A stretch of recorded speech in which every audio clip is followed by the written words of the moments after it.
Sanibonani guys, igama uNqabile Mphathela Mazibela eyiNimbanga ngomhla ka-20 August. Akabange sapholisa amaseko-ke guys, uHlathi umthathile udadewabo uNtiki wale la kuhlala khona uThumeka eyocela phela indawo yokufihla ikhanda. Kushilo uThumeka ukuthi nje yena akayingeni indaba bengahambi beyolela lapha emzini omkhulu kaZoleka, kodwa washo-ke uHlathi ukuthi yeyi angizuzwa-ke ngawe, le title deed sabhalwe mina ekhokha irenti lekhaya. Ngakho-ke udadewethu ngithi uzongimuva in, uthole umsebenzi eGauteng, manje-ke indawo yokuzohlala kuyo iyona le, thanda ungathandi. Waze washona nokuthi ulikamva kumele ashere i-room nodadewabo ngoba impela uNtiki uzongimuva in ekamereni lakhe ulikamva. Ya, kube muncu guys, sehambile-ke uHlathi esebona phela ukuthi-ke uThumeka nakho ezonikezwa izivakashi angasazi. Yena okuwese ekuseni mase sekwenziwe i-breakfast ufunde kambi, akafundisekile inhlobo uNtiki. Uyena bekade sekukhongozela ukudla eze edirector uThumeka ukuthi i-bacon yakho ifuna ingavuthisisiwe kahle. Ebe ubanga impela ezoqhamuka esezojaja ukudla kwasemzini yabantu. But-ke besihleli nje teke esigqoke ingubo zokuba unesi elungiselela phela ukuya emsebenzini, efuna uThumeka abe yisisebenzi sakhe amuwete for i-breakfast lakhe. Akupheli-ke lapho guys, uZoleka phinde futhi wahwephilizana benoHlathi, bagcinisana la abathanda khona. Ushilo uHlathi ukuthi ubungenalo ilungelo lokukhuluma nodadewethu kambi kanje, uzomgxothe apha. Wazithulela nje uZoleka, washo ukuthi wena unesikhathi sokuthi uhambe uye ema-ofisini uyoloku ubukana noLazarus benoSidney, kodwa umshado wethu uyamotshakala ngapha.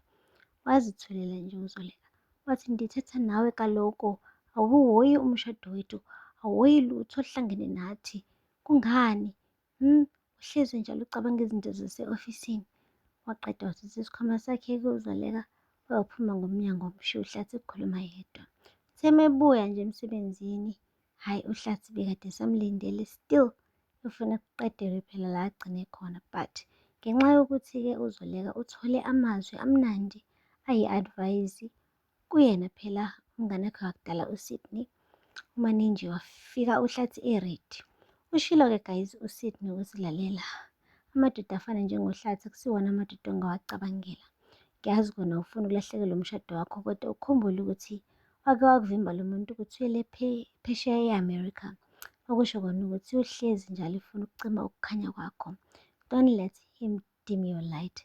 Yabona wena Zoleka, qhubeka wenze kahle nje, impumelelo yakho ize kuqala. Ungaphinde uvume uHlathi akucekele phansi ngoba iyona into ayifunayo, ufuna nje ukucima nje ukukhanya kwakho.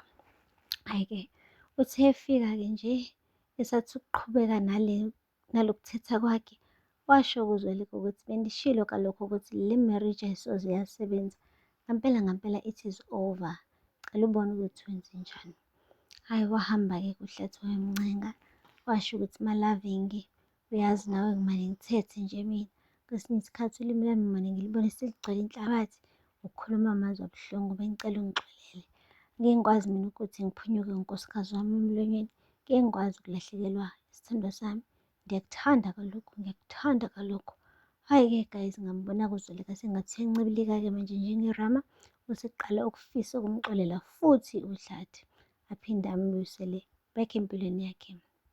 Mekuwukuthi kunjalo-ke kusho ukuthi akafundi, ngoba phela ukumbuyisa kwakhe kusho ukuthi-ke lo buhlungu ahlezi akhala ngabo, emotional abuse, isezoqhubeka imudle ngoba uHlathi uyi-smooth criminal. Uyakwazi ukuthi akulome aphinde akuphephethe ngala. So nje uZoleka mekuwukuthi uyimisele ngokuhamba, akahambe kuseyimanje, and mase ehambile engaphinde ebheke emuva ngoba uHlathi mekwathola ithuba nje noma elincanyana uzoqeda ngaye uZoleka. Guys, aphela lapho-ke amazwi namhlanje. Ningakhohlwa subscribe and like and comment. Until next time.